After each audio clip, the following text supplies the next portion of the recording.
Shalom, selamat pagi saudaraku yang disayang oleh Tuhan.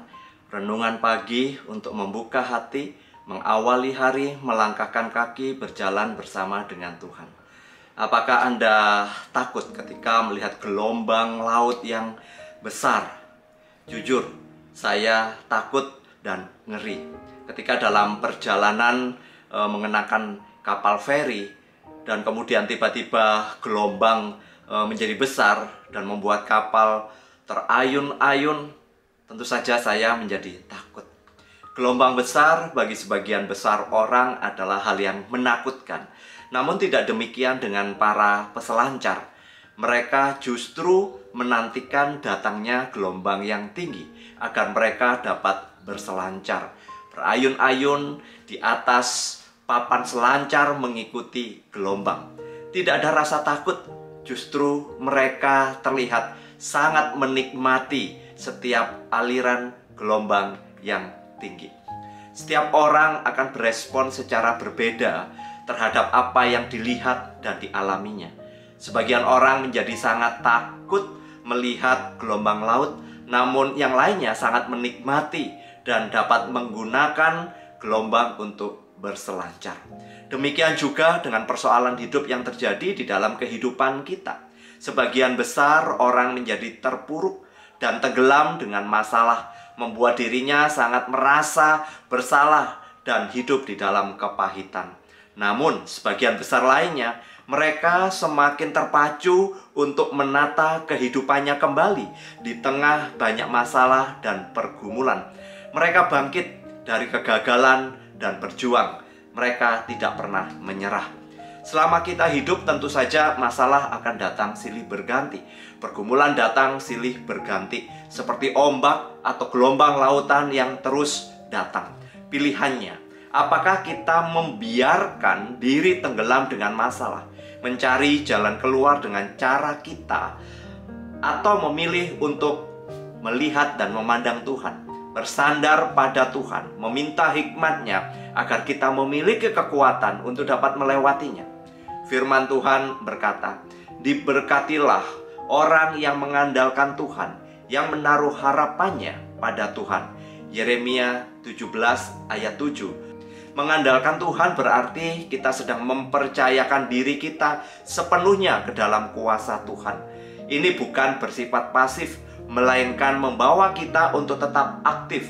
Bukan saja kita menenangkan diri sejenak dan berdoa, namun juga memiliki kepercayaan penuh bahwa Tuhan berkuasa dan rencananya tidak akan membawa kita semakin terpuruk.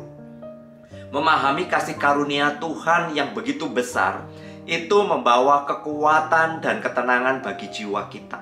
Kekuatan kasih karunia Tuhan memampukan kita untuk tetap tegar, sabar, tetap berpikir positif, sebab segala sesuatu kita percaya ada di dalam kendali Tuhan. Setiap situasi sulit sesungguhnya memberikan sebuah pembelajaran. Masalahnya, bagaimana kita melihat masalah yang sedang datang?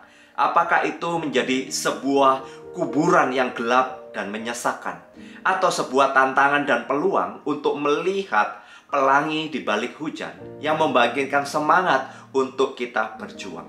Jika kita melihat semua masalah dan pergumulan adalah sebagai nasib buruk dan kesialan hidup, maka hidup kita akan dipenuhi dengan beban yang semakin lama semakin berat dan melelahkan.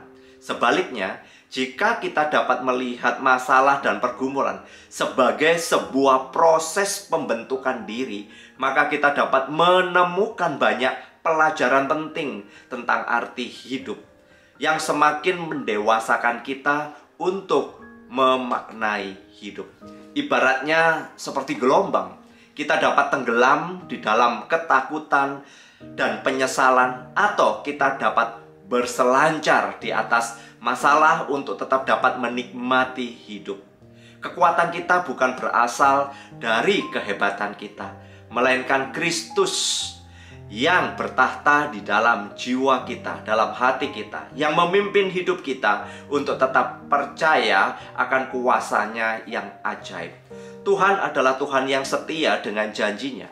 Tuhan yang terus memegang kendali atas hidup kita. Mari kita tetap tegar dan semangat mengarungi gelombang kehidupan, berayun di atasnya, sebab Tuhan senantiasa memegang tangan kita yang membawa kita tidak akan tenggelam. Mari kita mengambil waktu untuk berdoa sejenak.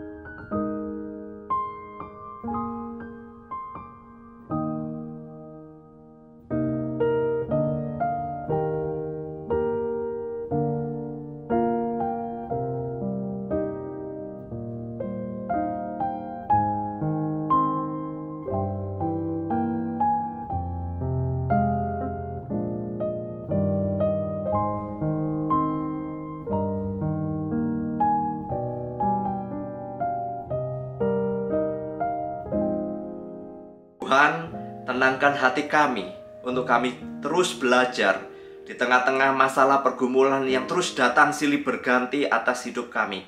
Kami boleh menikmati perjalanan hidup kami karena kami mau, ya Tuhan, melihat rencana Tuhan yang indah itu. Sekalipun kami takut, tapi kami percaya tangan-Mu senantiasa memegang dan menopang kami. Bawalah kami, ya Tuhan, untuk tetap percaya kepadamu di tengah-tengah situasi yang sangat sulit, terutama di dalam kehidupan kami pada saat hari ini. Kami percaya, ya Tuhan, Engkau sudah memegang kendali. Ajarlah kami, ya Tuhan, untuk tetap percaya kepadamu. Di dalam nama Tuhan Yesus kami sudah berdoa. Mari kita melanjutkan perjalanan hidup kita, berayun di atas masalah yang menimpa kita, karena ada tangan Tuhan yang senantiasa memegang kita.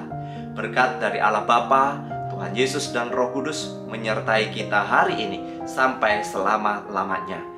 Amin.